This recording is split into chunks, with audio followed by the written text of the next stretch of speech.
I have great guests today. I am joined by Austin McDivitt, the founder and president of Wide Open Access. How you doing, Austin? I'm doing great, man. How are you? Good.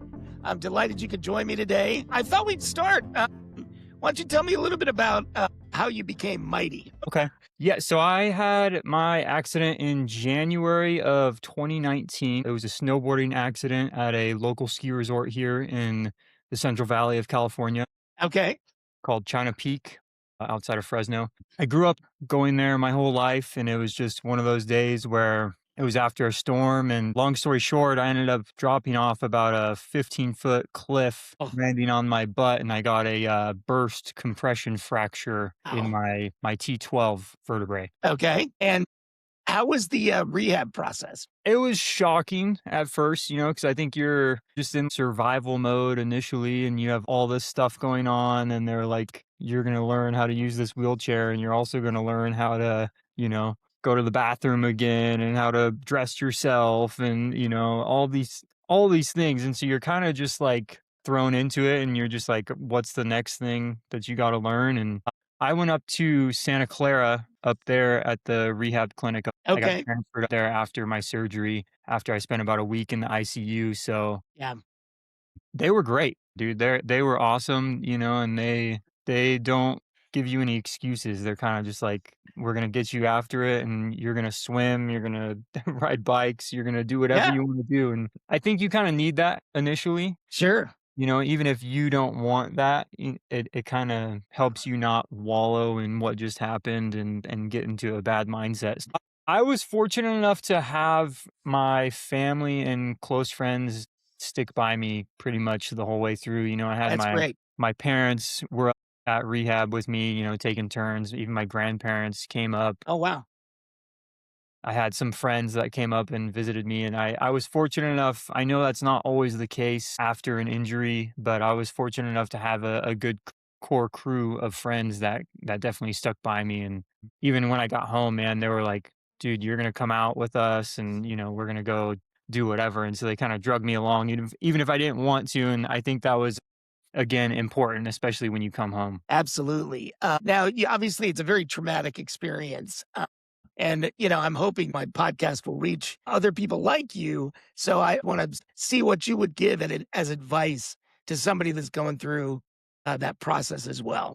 Man, initially after your injury, you have a huge bag of mixed emotions. At least I did. There were days where you're angry and you're sad, or, there are days where it's not so bad and you're just like in survival mode initially. And I would just say, man, just be patient with yourself, because I feel, at least for me, when I couldn't do things initially, I would just get so frustrated and like Yeah, down on myself, and I just not try it again.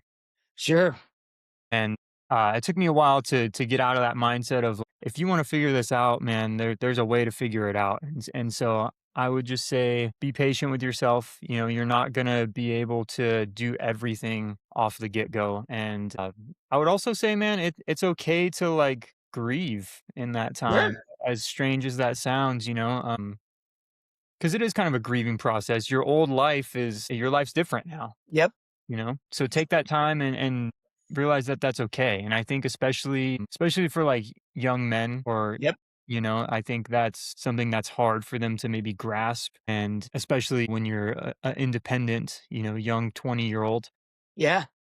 But just be okay with that, and it's okay. That's great. No, it seems like we just met, but you've got such a good spirit. When did you first get exposed to adaptive sports? I got exposed to adaptive sports, I think in rehab, actually. They had people come in and talk about them, and Sure. they show us videos and things like that. And up at Santa Clara, they had, nothing crazy, but they did have like adaptive bicycles that we would go out on, and that was kind of like just the break-in. And then Yep. I was fortunate enough to, here in Fresno in the Central Valley, we have the Central Valley Adaptive Sports Center. Oh, And great. I didn't realize that. yeah, they have all kinds of stuff that they do here. They do adaptive skiing. in the wintertime. They do adaptive mountain biking, paddle boarding, fishing, all kinds of things. And so they, definitely expose you to a lot of things while you're here. And I've been fortunate enough to do some things with them. I haven't done everything. Sure. And also, not really adaptive sports, but after I got home from my accident, I had all these friends that we grew up fortunate enough to do, a lot of outdoor sports, Sure. you know, whether that was snowboarding or, dirt biking or just going camping and things like that and going out on the lake, Yep. that type of stuff. And I was very fortunate enough to have them drag me along and still do those things. I got on a wave runner, a jet ski that's not adapted, but you figure it out, you make it work. I tied my legs together so they weren't like flopping Sure. around all over the place. Yeah, right. And it was those moments where you get like a taste of life, of Yeah. not normalcy. I don't want to say like normalcy, but just a sense of like independence and freedom. And I was fortunate enough to, like I said, have that growing up and also after my injury. And that's kind of where wide open access came That's into. what I was gonna say. I'm sure the wheels started spinning, because to share that experience with others is huge, and I think navigating, adapting those sports to somebody that with a disability is a challenge. So talk to me about how you came up with the idea and then what you're doing, to develop some of those activities. So originally, wide open access just came from the idea of me and one of my best friends, Ryan Brownell. He's the vice president of wide open access. He's been kind of like my wingman since post injury. Sure. I have a lot of friends that help me out, but he specifically is like, we're gonna get you in this, and we're gonna do this no matter what. He's carried me up flights of stairs and all kinds of things. Just to include you in these activities. And yeah, I just came to realize that there's still more stuff that I want to do post injury, and there Sure. isn't that opportunity, and specifically in adaptive, like off-roading and side by sides and things like that. And so we just decided collectively, like, these are things that we like to do and want to do, and maybe there's an interest for that. And even if there's not, people deserve to have that opportunity and maybe become interested in it if they've never even been introduced to that world before. And so we figured the best way to do that was through a nonprofit. And Yep. we just kind of jumped in and had no idea how to start one or anything. And so it's been a long process, a lot of learning. Thankfully, I've had some good mentors on the way. And but yeah, man, we're still very new, very fresh with that, but we do have an adaptive side by side now, and hopefully going to And start taking. tell for people that don't know what that is, tell them what a side by side is. So a side by side is essentially, I guess the closest thing you could relate it to is like a dune buggy. The thing is a beast. I saw the video. It's awesome. So how did you adapt that? Did you put the hand controls and all that stuff on there or Yeah, so we shopped around for a while trying to find a company that made hand controls specifically for side by sides. Yep. Because I know, I mean, in my truck, I have hand controls.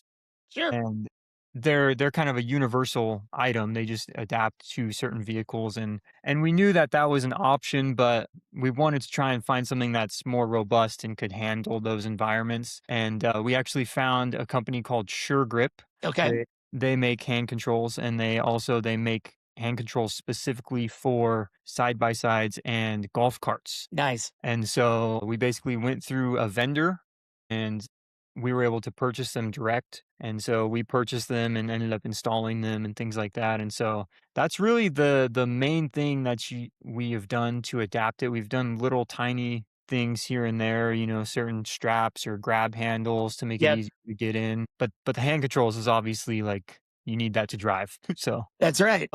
What are some of the things that you'll do for different disabilities? Because I know isn't off-road if your balance isn't exactly right, it's a little bit difficult, right? yeah, it definitely can be. The good thing about the Can-Am, which is the side by side, the brand that we have, is they have all 4-point harnesses, and Nice. once you sit in there, it's like having dump on your chair. It Yeah. has that stability. The seats are bucket seats, so they have that sort of slope to them. Yep. And then they also have the 4-point harnesses, and I mean, you can't even lean forward once you're locked in, dude. You're Oh, not okay. going anywhere. And so as far as balance goes, you're pretty locked in, and that's kind of why we decided to go with specifically the Can-Am brand. Yep. Because I went down to the local dealership and just sat in all of them and was Sure. trying to keep an open mind of, like, if I was this level of injury, would it be easy to get into, Yep. or what's the height as far as, like, a transfer from your chair, and just little things of that nature. I tried to play devil's advocate with it all, Sure. because just because I can get in it doesn't mean that everybody else can, and, yeah, so as far as balance goes, you're pretty locked in. We do have hand controls, so anybody that is a paraplegic or quadriplegic, the sure grip controls are set up to where it's very simple. It's a tilt for gas, push for Yep. brake. It's kind of like the standard for most hand controls, I would think. I know there's different variations, Yeah. but Yeah. then those hand controls, you can also use the gas and brake normally. Yep. So if somebody is, like, say, an amputee or something and they still drive with their feet, they can definitely do that. We also plan on getting, we don't have it yet, but the tri knob, Yep. the fork that you can rest your hand in and turn the steering wheel. Sure. Just little tiny improvements like that, and if you can drive a car, you can drive a side by side. Sure. Or if you're not comfortable, man, you can just ride, and that's Oh, the whole right. Yeah. thing You do too. right along, right? Yeah, So you let me don't ask you have to this: come out and drive. have you turned the thing over yet? Rolled it? Yeah. Oh, absolutely not. No, no way. I have definitely not, and I do not want to roll it over, man. It's got a full roll cage, but I think we paid a lot of money. We're still paying a lot of money, Right. Right. so we wanna be able to have it for as long as possible. Yeah, absolutely, absolutely. So beyond the side by side, what are some of the other events that you want to sort of schedule under the wide open access brand? So I think eventually it would be really cool to get into water sports. I know that's like a big endeavor.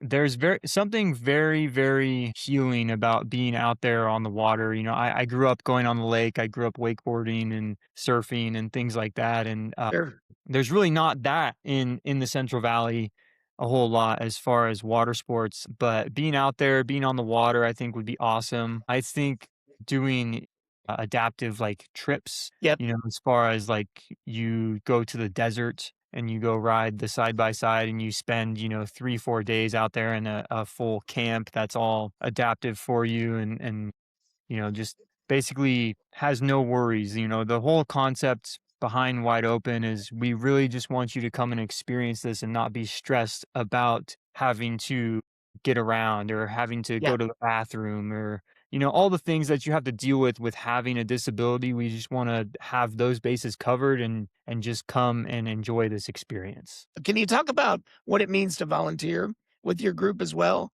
Do people need any experience, or what's required to be a volunteer? Uh, there's not I don't think you need a whole lot of experience. I think you should have some sort of knowledge of individuals with disabilities, and whether that's, you come a few days before and you just hang out with us Yeah. and we kind of show you what we need. Right.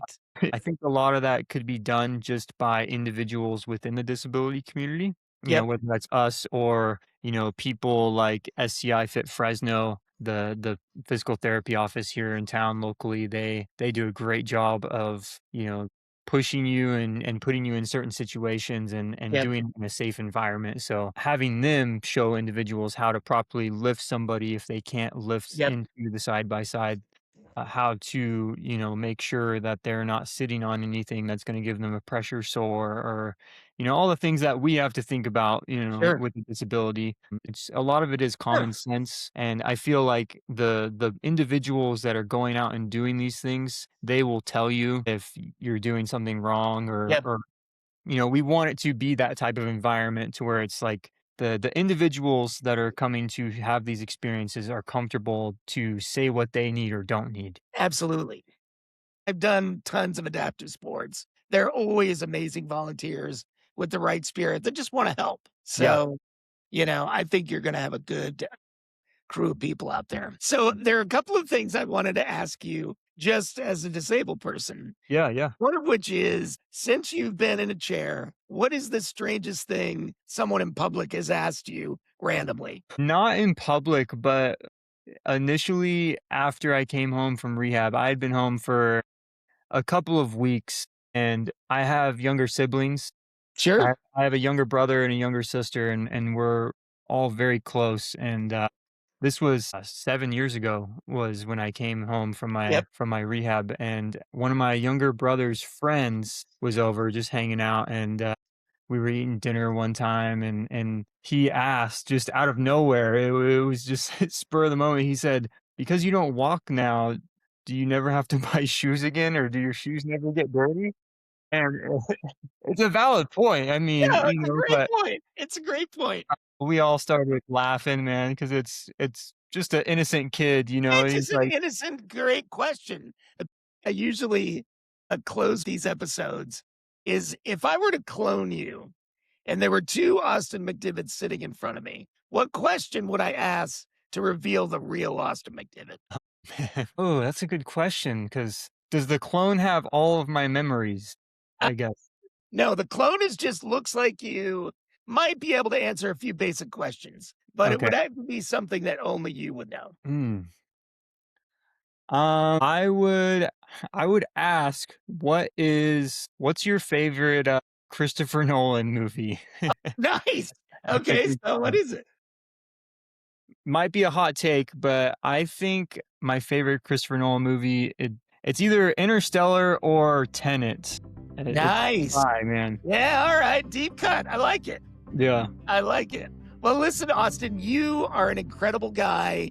What you're doing, enabling people that are dealing with a disability to get out and participate in action sports and things that make them feel like they're back to life, is an incredible thing to do. So I applaud you for that. I'm delighted to meet you, and I appreciate you taking the time. You as well, Matt. Thank you for having me, and thank you for the kind words, man, and, we'd love to get you out there, dude, when Oh, yeah, no, I'm going to be there. And I'm also going to promote the hell out of this so we can raise some money for you. thank you. All right. Appreciate it.